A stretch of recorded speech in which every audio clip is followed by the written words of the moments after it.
एउटा लोभी ग्रिडी ब्राह्मण यति लोभी कि आफूले नि पेटभरि खाएन, लुगा नि लाएन, आफ्ना परिवारलाई नि पेटभरि खान दिएन, लुगा नि लाउनु दिएन। त्यस्तो थियो। पैसा जति लाँदै माटोमुनि काट्दै गर्थ्यो। भरेपछि मर्यो। मरिसकेपछि अनि त्यो कहाँ गयो मरेपछि? अब पक्कै पनि नरक जाने भयो है। अनि यमराजले चाहिँ ल यसलाई चाहिँ दिनु सजाय दिनु भने पहिला चाहिँ यो के भयो भने प्रेत भयो। प्रेत भएर जन्मेको थियो। त्यो प्रेत जङ्गलभरि घुम्थ्यो डुल्थ्यो है। अरूलाई नि खान नदिएको भएको कारणले यसले के खान पाउने? आफूले पनि केही खान पाएन है। जङ्गलमा घुम्थ्यो। जङ्गलमा कतै एउटा फल नभएको, पानी नभएको त्यस्तो जङ्गलमा त्यो बसेको थियो। भोग तिर्खाले अकुलाउँथ्यो। यस्तै भोग तिर्खाले अकुलाउँदै गर्दा एक दिन त्यसको प्राण गयो। प्राण गइसकेपछि एउटा बाँदर भएर जन्म्यो। किनकि त्यसले अघिल्लो जन्ममा धेरै फलहरू के गरेको थियो भनेदेखि रुखमा जाँदै टिप्दै आफूले मात्रै खाँदै अरूलाई नदिँदै कि बेच्दै लाँदै पैसो के गर्थ्यो माटो पनि हाल्थ्यो जम्मा गर्थ्यो। त्यस्तो गरेका कारणले गर्दाखेरिमा यो जन्ममा यो बाँदर भएर जन्मेको थियो र बाँदर भएर पनि जङ्गलमा फलफुल यति धेरै थिए, पानी पनि यति मिठो शीतल तलाउहरू थियो। तर के गर्ने? रोगी कुष्ठ भएर त्यो बाँदरले केही खान नि सक्दैन थियो, केही पिउनु पनि सक्दैन थियो। के गर्ने थियो? जन्म मात्रै लिएर त केही फाइदा भयो? जन्मेर मात्रै बाँदर भएर अब चिज मात्रै देखेर के गर्ने?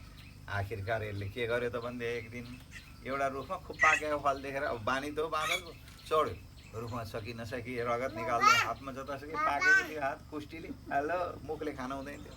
गएर एउटा हाँगामा गयो। अनि अब अर्को हाँगामा अझ राम्रो फल देखेर फुत्त उफ्रेर त्यहाँ जान्छु भनेको त्यो शरीर कमजोर भएको थियो। त्यति उफ्रन सकेन। अलि बिचैसम्म पुगेर मुनतिर भत्त खस्यो। खसेपछि बजारिएपछि मऱ्यो। मरिहालिदिएको त कति जाति हुन्थ्यो, मरेन भर्खरै। त्यसरी चोट खाएर बजारिएपछि बेहोस भयो। अनिबाट त्यो तलाउ थियो तलपट्टि, तलाउमा पनि परेन। तलाउमा त्यसका अलिअलि खुट्टा चाहिँ छोइए। तिर्खा लागेको छ, के गर्ने? चिसो पानी खुट्टाले छोछ, खान सक्दैन। गर्दै गर्दै 4 रातसम्म खाँदा नि खाएन, पिउँदा नि पिएन। आखिरी यो चाहिँ मर्यो। के मर्यो? बाँदर मर्यो। को? त्यो लोभी बाम के भयो? बाँदर भएर जन्मेको थियो, अहिले मर्यो। मरिसकेपछि आकाशमा त के आयो? ठुलो विमान आयो। त्यो विमानमा आएको देखेर यो बडा अचम्म लाग्यो। होइन के मरेपछि कसरी देख्यो भन्ने प्रश्न गर्नु पर्दैन खै। आत्माले देखेको क्या। एउटा धनञ्जय प्राण नामको प्राण मर्दैन। जीव मरे पनि धनञ्जय नाम गरेको प्राण मर्दैन। त्यही त्यो लासको वरिपरि घुमिराखेको हुन्छ। त्यो थुप्रै मान्छेहरू आउँछन्, कठै भन्छन्, यसो हेर्छन्, फुलसुल चढाउँछन्, जान्छन्। होइन के गरेका हुनु मलाई मान्छेहरूले? पहिले त यसरी फुल चढाउँथे कहिले मलाई भन्छ त्यसले। त्यो धनञ्जय प्राणले खुब ख्याल गरिरहेको छ। त्यस्तै जस्तो त्यो प्राणले देखेको क्या त्यो आएको। अनि त्यसपछि त्यो महाविमान आएर 2 जना भगवानका पार्षद निस्के। अत्यन्त सुन्दर थिए तिनीहरू निस्केर उसले देख्न के पाएको थियो विमानबाट निस्केर देख्न साथ। अनि यसको स्वरूप पनि अत्यन्त सुन्दर मनुष्यको भयो। कसको? जो बाँदर मरेर लडिरहेको थियो। सुन्दर स्वरूपको भइसकेपछि त्यसका गहना गुरिया झट्टा झुट्टा वस्त्र कपडा पनि बडा सुन्दर भए।